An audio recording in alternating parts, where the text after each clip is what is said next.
Dia 1º de maio foi comemorado o Dia do Trabalhador. Mas será que os trabalhadores brasileiros têm mesmo o que comemorar? Para tentar responder essa pergunta, está aqui no estúdio do Conexões o professor da Faculdade de Ciências Sociais da UFG, Revalino de Freitas. Olá, professor. Olá. Antes de começarmos a discussão a respeito do trabalho, você assiste agora a uma matéria especial falando sobre o mercado de trabalho em Goiás.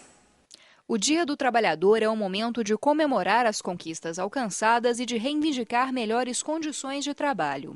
Um dos motivos para comemorar neste 1º de maio foi o aumento da satisfação dos trabalhadores com o próprio emprego. Segundo uma pesquisa feita no mês de abril deste ano, cerca de 77% dos empregados se sentem felizes ou muito felizes com o emprego. Este número é maior do que o que foi encontrado em uma pesquisa feita em 2001, quando a porcentagem de trabalhadores felizes ou muito felizes com o emprego era de 61%. Eu sou muito feliz porque eu faço o que eu gosto, sabe? E assim, eu trato meus clientes assim muito bem, como eu gostaria de ser tratada, e meus clientes elogiam o meu atendimento. Eu adoro o meu trabalho, eu vivo dele. Eu adoro. Eu sou feliz com o meu trabalho, né? Porque é de onde eu tiro sustento para minha família. Muito feliz. É uma forma da gente ganhar um dinheiro e trabalho satisfeito vendo pessoas e divertindo, conhecendo pessoas. É muito bom esse trabalho, muito bom. Para este economista, o motivo de tanta satisfação é que o mercado de trabalho brasileiro passa por um período muito positivo. O mercado de trabalho brasileiro vive um momento nunca visto na história. Nós temos hoje a menor taxa de desemprego desde quando se começou a medir esse índice pelo IBGE. O que isso demonstra para a gente? Que realmente as empresas estão contratando. Apesar do baixo índice de desemprego, o economista aponta que os jovens têm dificuldades para encontrar o primeiro emprego, principalmente por falta de qualificação profissional. E é justamente na oferta, que antigamente era o grande problema, que era o causador do desemprego, é a grande barreira hoje desse mercado de trabalho, porque é uma oferta especializada. Então ela busca pessoas que têm um perfil mais técnico. Você precisa de uma formação técnica mínima básica para fugir do que vem chamando no Brasil de apagão da mão de obra. O Brasil está crescendo, demandando muitos postos de emprego, principalmente no setor de serviço, e a gente vem sentindo esse déficit, né, das pessoas não estarem prontas para atender essa oferta especificamente dita. Já em relação às reivindicações, o 1º de maio serviu para que os trabalhadores exigissem a diminuição da carga horária de trabalho. Agora reduzir para 40 horas, a reivindicação das organizações sindicais, aí encabeçado pelas centrais sindicais, é no sentido de haver essa redução da carga horária semanal sem redução de salário. E as representações patronais têm dito que até aceitam desde que houvesse uma redução proporcional do salário também. Nós temos hoje defensores teóricos que estão dizendo que o ideal seria se nós tivéssemos a nível mundial uma duração semanal de 20 horas de trabalho. Aí as pessoas teriam mais tempo para a formação, para a educação, para a cultura, para o lazer, para a prática de exercícios, ou seja, haveria uma qualidade de vida muito melhor. Segundo o professor de Direito do Trabalho, outro ponto que precisa ser melhorado no mercado de trabalho brasileiro é o cumprimento das leis trabalhistas. Sem dúvida, o direito do trabalho, que é um direito social, mais social que qualquer outro, porque todo direito é social, né? Mas ele tem dado, historicamente, uma guarida mínima, uma proteção ao trabalhador. O que não quer dizer que a Justiça do Trabalho seja claramente, ou em todos os termos, de proteção ao trabalhador. Infelizmente, é recorrente a prática de determinados juízes de sugerir ou de quase forçar a realização de acordo onde o trabalhador acaba abrindo mão de parte do seu direito. E isso faz com que empresas apostem na justiça como sendo vantajosa e não cumpram com as suas obrigações simplesmente a partir do que a legislação traz. Professor, o senhor acha que o trabalhador tem o que comemorar neste 1º de maio? Como o senhor avalia o cenário das relações de trabalho nesse século XXI? Bom, É óbvio que se pensarmos na ideia de comemorar, há muito a comemorar do ponto de vista histórico, né? Os trabalhadores brasileiros conquistaram muitas coisas ao longo do século XX, né? E, de certa forma, se pensarmos hoje, nós estamos, de certa maneira, vivendo um momento em que há um boom na economia e isso favorece aos trabalhadores, de uma certa maneira, na medida em que é possível melhorar o padrão aquisitivo, né? É uma possibilidade de negociar, digamos assim, o trabalho, né? Agora, é claro que as conquistas não são conquistas tão abrangentes quanto nós gostaríamos, né? O Brasil, infelizmente, é um país onde a proteção social ela ainda é residual para os trabalhadores. Bom, professor, muito tem se discutido agora sobre a precarização do trabalho. O senhor acha que com a expansão dos trabalhos informais, também às vezes a diminuição da estabilidade nos serviços aí com carteira assinada, isso pode representar que o serviço está mais precário? Veja, uma tendência que é internacional hoje, mais do que nunca, do ponto de vista do capital, é que o mercado tem que ser cada vez mais competitivo e cada vez mais instável. No passado era possível pensarmos, na época até do Fordismo, de uma certa estabilidade no emprego. Hoje em dia, os trabalhadores são submetidos a uma situação de extrema fluidez. E a instabilidade é regra geral no setor privado, né? E com isso os trabalhadores sofrem as consequências, porque, de certa maneira, na medida em que você está num serviço, num trabalho instável, você não tem muito como projetar. Você não tem a possibilidade de pensar no médio e longo prazo enquanto um ser social que tem suas preocupações materiais e espirituais, né? Então, essa é uma das consequências, assim, no geral, para os trabalhadores. Agora, volto a repetir, no caso brasileiro, é importante lembrar que nós hoje não temos aquela mesma possibilidade, não temos aquela crise que tem nos países mais avançados, e isso, de certa maneira, é um fator positivo. O senhor acredita que caso o Brasil tenha aí uma situação econômica mais desfavorável, que a crise alcance de forma mais dura o país, pode haver uma diminuição dos direitos já conquistados, pode haver um retrocesso aí para os trabalhadores?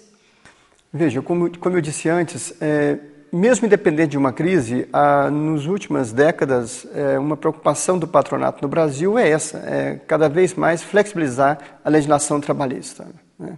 A terceirização é um bom exemplo disso.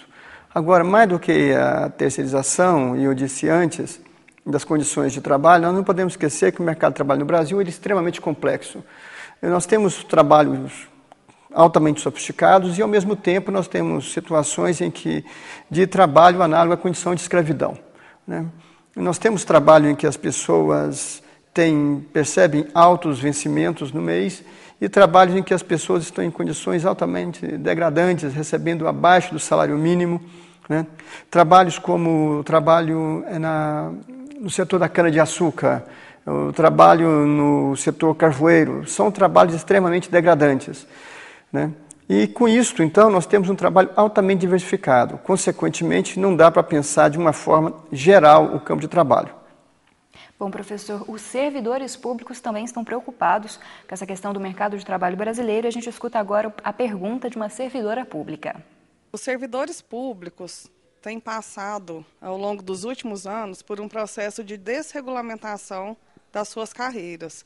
Recentemente, com a aprovação da reforma da Previdência e das legislações que a complementam, nós perdemos direitos históricos adquiridos. Esse é um cenário mundial? Vejam, essa é uma tendência mundial de desestruturação do setor público, né? O neoliberalismo, longe de ter sido derrotado, ele venceu e está muito bem obrigado, infelizmente, e com isso o Estado cada vez mais exerce um papel residual para a sociedade. E é claro que, apesar de continuar existindo um grande contingente do setor público, cada vez mais o que o mercado força é que esse setor seja desregulamentado. Quer dizer, o fim da estabilidade, o fim do concurso, a possibilidade de que você possa competir de igual para o mercado, a terceirização também do setor público. Então, isso tudo vai minando, de certa maneira, o setor público, e tudo aquilo que eram os direitos sociais adquiridos no setor público, eles passam a sofrer essa forte pressão para a desregulamentação. Bom, professor, o senhor falou um pouquinho sobre desemprego. No Brasil, há um certo desemprego entre os jovens, principalmente aqueles que vão tentar o primeiro emprego. Como que o senhor avalia isso? Às vezes falta qualificação profissional ou o mercado está mais fechado para pessoas sem experiência? Nós temos que pensar isso, inclusive, do ponto de vista temporal.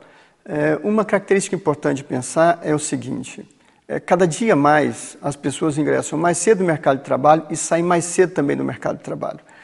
E essa é uma situação perversa. Em alguns setores, os setores mais dinâmicos da economia, um trabalhador com 35 anos é considerado velho. Então, eles são cada vez mais incentivados a entrar mais cedo no mercado de trabalho e, consequentemente, sair mais cedo. Por outro lado, os jovens são aqueles que mais enfrentam o problema da inserção no mercado de trabalho por conta da falta de experiência. O desemprego no Brasil, o desemprego juvenil no Brasil, ele é elevado.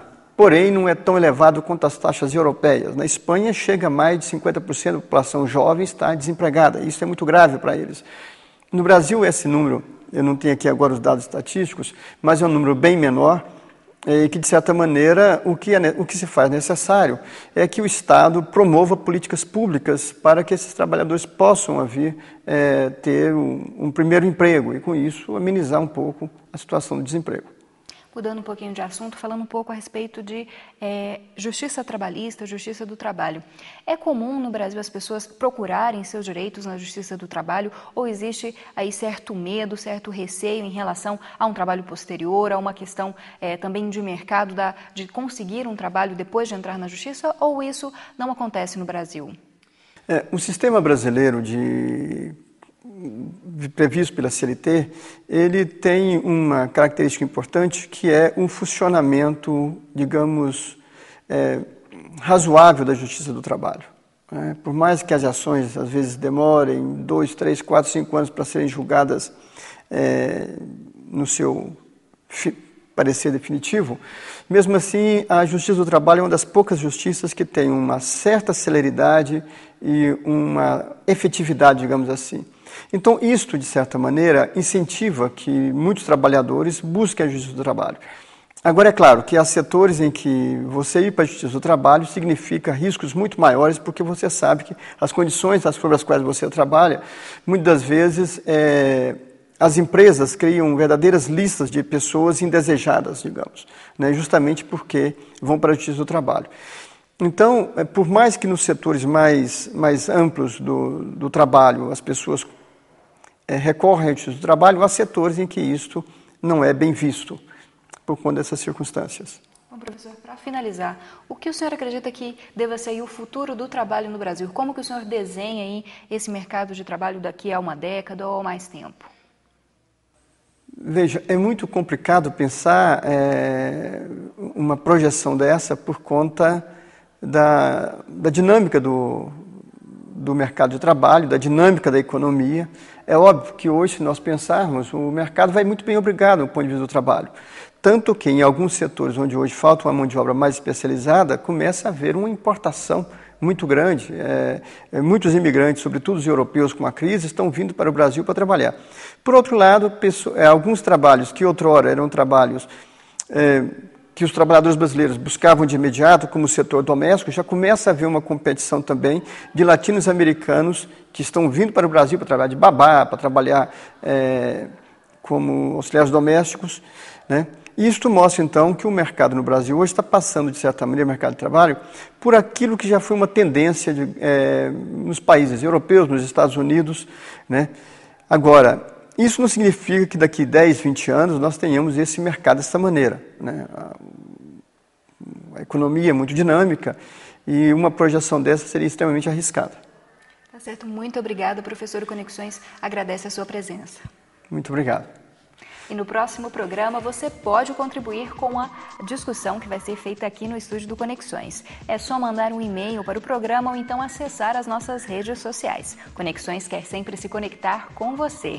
E não saia daí porque no próximo bloco, Conexões traz 2 dicas interessantes. Uma sobre eventos culturais e acadêmicos e outra uma dica de português.